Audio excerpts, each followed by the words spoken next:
Trump told a group of farmers Deere could face major tariffs if the company outsources jobs to Mexico. As you know, they've announced a few days ago that they're going to move a lot of their manufacturing business to Mexico. I'm just notifying John Deere right now. If you do that, we're putting a 200% tariff on everything that you want to sell into the United States. The fallout from a strike at manufacturing giant John Deere, combined with a global supply chain shortage, is now trickling down to farmers. Tension had quietly been building across North America's farming heartlands for years, gradually intensifying just beneath the surface. Deep in Iowa's cornfields and Mexico's rich agricultural zones, an undercurrent of unease had settled among those working the soil. But it wasn't drought or pests that kept them up at night. It was the growing stranglehold of corporate power and technology policies. When John Deere, the iconic green and yellow machinery maker, announced it would relocate some U.S. production to Mexico, that quiet anxiety exploded into outrage. Suddenly, farmers weren't just at the mercy of a once-trusted brand. They were caught in a sprawling geopolitical and economic standoff. Supply chains faltered, local economies teetered, and a new kind of border conflict emerged, one that extended well beyond the fields. But before we dive deeper, hit the like button. It helps us out with the algorithm. It all started subtly when John Deere confirmed plans to shut certain U.S. manufacturing operations, citing cost savings and long-term growth ambitions. The company, which had churned out tractors, harvesters, and farm gear in American towns for decades, laid out its move to Mexican states like Coahuila and Guanajuato. Officially, it was a strategic pivot: cheaper labor, proximity to expanding Latin American markets, and improved logistics. Yet for farmers and workers in the Midwest, it felt like a betrayal. Generations of skilled laborers saw their jobs offshored, while local dealers warned of shrinking profits and slower deliveries. Across rural towns that had long depended on Deere wages, fear and bitterness grew fast. And before we continue, make sure to subscribe. It really helps us grow. In Mexico, the mood was mixed. New jobs and investments stirred optimism, but local farmers stayed cautious. Their experience with Deere had already been rocky. The cost of buying and maintaining advanced equipment kept climbing, and Mexico's patchy service infrastructure meant long, costly delays during harvests. Even so, Mexico's national and regional governments rolled out the red carpet tax breaks, infrastructure investments, and streamlined permits to woo Deere and other U.S. firms. Factories broke ground within months, and machinery began rolling in, though not without complications. Then came the flashpoint. About 3 weeks before Mexico's critical planting season, customs officials enacted what they called stricter agricultural inspections. In practice, it created a de facto blockade on Deere machines crossing from the U.S. At Laredo and Nogales border points, over 140 Deere tractors, sprayers, and combines were held up. Parked under the harsh sun, many sat mere meters from their buyers. Farmers who had fully prepaid found themselves stranded, unable to prep fields within the tight planting window vital for crops like maize, beans, and chilies. Meanwhile, shipments from rivals like Kubota and Coyote passed with little trouble. Mexican authorities gave vague explanations: national standards, emissions checks, missing documents, but insiders hinted at a deeper motive. This wasn't just bureaucratic red tape, it was payback. Years of frustration with Deere's restrictive repair policies had boiled over. The blockade sent a direct message: control over farming tools wouldn't be dictated by a foreign corporation any longer. Behind the scenes, farming unions, politicians, and consumer advocates had lobbied the government for action. Their push wasn't just about price competition, it was about self-sufficiency. For Mexican farmers, the fallout was immediate. Eduardo Vasquez, a third-generation grower from Sinaloa, had 5,000 acres ready to seed. His brand-new, fully paid Deere tractor was stuck just 10 meters across the border. Without it, his crews couldn't fertilize, till, or plant on time. The narrow planting season was slipping away, risking entire harvests and livelihoods. Similar stories unfolded in Michoacán, Chihuahua, and Baja California. Some farmers resorted to leasing older, less efficient gear. Others pooled funds to rent from competitors. The disruption spread quickly, snarling logistics, labor markets, and regional economies, even affecting towns across the U.S. border. Inside Deere, chaos reigned. Emergency meetings were called between Waterloo, Iowa, and Moline, Illinois. Executives scrambled for solutions, but Mexican officials stood their ground, citing compliance while alluding to broader grievances. Deere's top brass remained publicly silent, which only fueled suspicions. Customers, already aggravated by repair restrictions and rising service costs, aired their anger in forums and trade publications. The blockade had laid bare weaknesses the company had ignored. Deere's empire of engineering now seemed shackled by proprietary software, dealer monopolies, and tech lock-ins. This wasn't just about hardware delays. It was a broader reckoning between technological control and farmer independence. For years, Deere had championed smart agriculture. Tractors and harvesters loaded with sophisticated software, promising higher yields and efficiency. But, the trade-off was steep.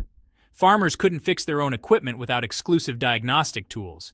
Even minor errors, like a sensor glitch or calibration issue, demanded pricey dealer visits. Repair costs skyrocketed. A $55 replacement part could balloon into a $500 bill with days of downtime. In peak seasons, that meant losing thousands per acre. U.S. farmers felt it, but in Mexico, where service networks were scarce, the impact was worse. Machines sometimes had to be towed over 100 kilometers to the nearest dealer, only to face weeks-long waits for parts. In one extreme, a grower lost an entire tomato crop when a diagnostic lockout stretched a 3-day wait into 3 weeks. Over the past 5 years, more than 300 farming businesses in Mexico blamed Deere-related repair delays for bankruptcies or closures. The human cost was paired with a sense of betrayal. Many farmers had invested in Deere gear expecting modernization and reliability, but got dependency instead. The right to repair, once a niche tech issue, became a rallying cry for farmers across borders. They demanded the right to diagnose and repair their machines without paying premium fees. In the U.S., class action lawsuits piled up. One in Minnesota saw 72 farmers suing Deere, accusing the company of intentionally making machines unserviceable by independent mechanics. Legal experts dissected the cases under antitrust laws, while state lawmakers pushed bills to force equipment makers to release diagnostic tools. Momentum was building, but courts moved slowly, and planting seasons didn't wait. Under pressure, farmers sought underground solutions. Online forums, YouTube tutorials, and encrypted chats became hotbeds of resistance. Here, users shared cracked software, diagnostic hacks, and DIY fixes. One tool, dubbed Green Ghost, let farmers bypass Deere's proprietary codes to restore functionality without dealers. Its origins were murky, perhaps ex-employees, maybe European developers, but its effect was massive. Thousands downloaded it despite legal risks. Deere's lawyers fired off takedown notices, but the tool spread uncontrollably. As the border standoff escalated, the consequences hit Deere's financial core. On the first day of inspections, Deere stock held steady, but by midday, it started dropping. Within a week, the company's market value plummeted by over $14 billion, its worst weekly loss in 185 years. Wall Street analysts, initially puzzled, grew alarmed. Border delays weren't new, but this was different. It revealed systemic weaknesses. Analysts at Barclays, Goldman Sachs, and Morgan Stanley issued warnings and downgraded Deere's ratings, citing overdependence on fragile supply chains and repair revenues. The problem wasn't just missed shipments. Deere had built a business model heavily reliant on parts, service, and dealer exclusivity. Mexico alone accounted for over $1 billion in equipment sales, plus $2 billion in parts and service annually. With these revenue streams blocked, losses stacked up fast. Company insiders leaked that Deere was bleeding more than $370 million a week. Investors panicked. Bond prices dipped, liquidity forecasts worsened, and credit agencies like Moody's and Standard & Poor's placed Deere on negative watch. Even long, loyal institutional investors started pulling out. For a brand once seen as unbreakable, the cracks were now impossible to ignore. On the ground, American farmers who once wore the Deere logo with pride began to distance themselves. Michael Peterson, a wheat farmer from Kansas, captured the sentiment when he described receiving a $500 bill for a simple 5-minute diagnostic reset. It was his breaking point. For Peterson and thousands like him, the issue wasn't just financial anymore. It was symbolic. Years of loyalty had curdled into frustration and anger. In Nebraska, farming cooperatives began shifting their contracts. The state's largest co-op, once an exclusive Deere partner, redirected over $40 million in purchases to competitors like New Holland and Coyote. Their statement was clear: We support companies that support farmers. Even the American Farm Bureau Federation, representing more than 6 million farm families, weighed in with an unusually direct critique. They praised Mexico's firm stance and called for sweeping right to repair legislation across North America. The message was unmistakable. This was no longer a regional spat, but a movement spanning the continent. Online spaces buzzed with guides on bypassing Deere software locks. YouTube tutorials on repair hacks gathered millions of views. Some farmers even defaced or painted over the John Deere logo on their machines, a visual rejection of a once revered name. Then came the pivotal moment, a leak that changed everything. A Dropbox folder containing over 60 pages of internal Deere documents surfaced on farming forums, labeled Revenue Enhancement through Service Exclusivity, and dated from 2017. These documents outlined a deliberate strategy to boost profits by blocking independent repairs. The slides detailed how even small parts, like a $60 hydraulic sensor, could be designed to cause full system shutdowns, forcing farmers to seek authorized service. Graphs showed how paywalling diagnostics could grow margins without raising manufacturing costs.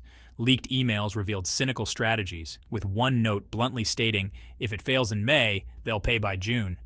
There were also tactics to restrict third-party repair shops by denying access to parts catalogs and blocking firmware updates. Former Deere engineer Thomas Wilson verified the leak in an interview with a farming tech journal. He summed it up. We weren't optimizing for uptime. We were optimizing for margin. The backlash was immediate and intense. Politicians from both parties condemned Deere's strategy. Attorneys general from Iowa, Illinois, and Ohio launched investigations into anti-competitive practices. Meanwhile, rivals seized the moment. Case IH unveiled its Open Farming Initiative, granting unrestricted diagnostic access, open parts ordering, and user-friendly software. Kubota followed with its Farmer First campaign, promising transparent pricing and open-source firmware. Mahindra expanded its dealer network and vowed to undercut Deere's prices by up to 30%. Farmers responded. By late spring, over 140 Deere dealerships had opened talks with competitors, and at least 37 had signed letters of intent to switch franchises. Deere's dominance was beginning to crumble. Independent repair coalitions that were once informal now began to organize formally. Groups like FarmFix and A-Wrench formed regional alliances, pooling resources and lobbying for new laws. Several U.S. states introduced Farmer Freedom Acts, modeled after automotive right to repair legislation. Colorado and New York piloted secure portals where farmers could access software updates and service manuals. Canada's Saskatchewan and Manitoba launched similar efforts, citing economic resilience. This wasn't just a technical fight, it was political. Farmers were no longer passive buyers, but an organized, vocal constituency. In Mexico, the government doubled down. Leaked diplomatic cables revealed that the customs inspections had been part of a carefully planned strategy developed over 2 years. Their demands were clear: implement right to repair policies, create a reparations fund for affected growers, monitor repair part pricing, and invest in technician training. Essentially, Mexico was doing what U.S. lawmakers hadn't, forcing reform. Meanwhile, the U.S. food supply chain began to feel the impact. Nearly 1.7 million Mexican acres went unplanted, causing prices of winter vegetables, tomatoes, peppers, onions, avocados, to spike. Food processors warned of shortages. Supermarkets in border states saw empty shelves and restaurants tweaked menus. Few consumers knew the full story, but it all traced back to one company's control over farming machinery. Elsewhere, the ripple effects spread. Latin American agricultural groups held emergency meetings to assess their dependence on similar repair models. In Brazil, lawmakers pushed to scrutinize foreign equipment providers. In India, regulators requested cost breakdowns for service and repairs. Australia's farming cooperatives began reassessing supplier contracts. What was once Deere's efficiency model was now a global risk. Inside Deere, morale collapsed.